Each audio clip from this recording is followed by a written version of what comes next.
খুশিতে কেঁদে দিয়েছিলাম, সেজন্যই তো আপনাকে চুপ করতে হবে। চুপ করতে হবে ভাই, আমার কথা কি করে শুনবেন না? হবে এই বিচার নিয়ে কতটুকু আপনারা চুপ করতে ভাই, এভাবে কথা বলা যাচ্ছে না। সাইলেন্স না হলে আপনারা বলেন, তাহলে আমি এখানে শুনি। ভাই আমি দুঃখিত, এখানে আসলে কথা বলার মতো কোনো সুযোগ আমাকে দেওয়া হচ্ছে না, মানে আমি পাচ্ছি না আর কি। সরি। চলে যাবে। ইমু ভাই কথা বলছে, ইমু ভাই কথা বলছে, বলেন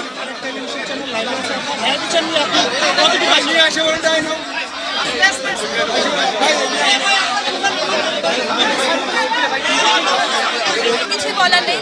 আপনাদের ভালোবাসা যেভাবে আমি কালকে থেকে যেভাবে আপনারা ভালোবাসা জানান দিয়েছেন আমাকে, এই ভালোবাসার প্রতি আমি আসলে সারা জীবন কৃতজ্ঞ থাকবো। মানে আমি ব্লেসড আসলে, এত ভালোবাসা যে আমি পেয়েছি। কিন্তু আমি একটা জিনিস বলতে চাই যে আমি আইনের উপর শ্রদ্ধাশীল। আমার এই বিশ্বাসটা আমি আসলে একদম শেষ অবধি রাখতে চাই।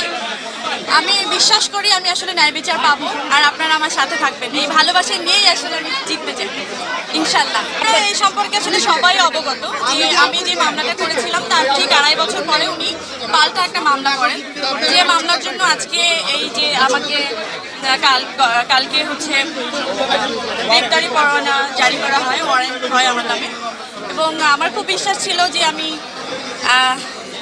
আজকে আসবো। আপনারা যেভাবে সবাই আসলে আমাকে সাহসটা জুগিয়েছেন যে আজকে জামিন নিতে আসবো এবং আমি জামিন পেয়ে যাবো,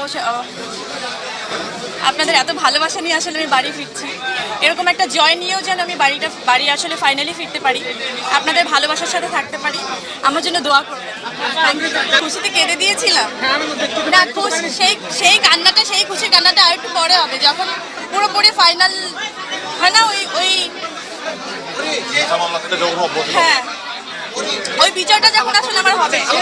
এটা তো খুবই পরিষ্কার যে আমি একটা মামলা করলাম, তার 2.5 বছর পরে, ঠিক 2.5 বছর পরেই একটা পাল্টা মামলা করা হলো শুধু দমনের জন্যই, তার কিছু না। এবং এটা বিচারাধীন। আমার বিশ্বাস যে আমি সঠিক বিচার পাবো, আমি ন্যায় বিচার পাবো। কিন্তু দাঁড়ে দাঁড়ে ঘুরেই আপনারা সবাই জানেন 4টা বছর আগের ঘটনা। আমি দাঁড়ে দাঁড়ে ঘুরে শেষ পর্যন্ত এই আদালতকেই আসলে আমার মনে হয়েছে যে আমি এখান থেকে ন্যায় বিচার পাবো। আমি এখান থেকে আশাহত চাই না, মানে আশাহত হতে চাই না, আমি সত্যি আশা হারাতে চাই না। আমার একদম বিশ্বাস নিয়ে থাকতে চাই যে শেষ পর্যন্ত সত্যের জয় হোক।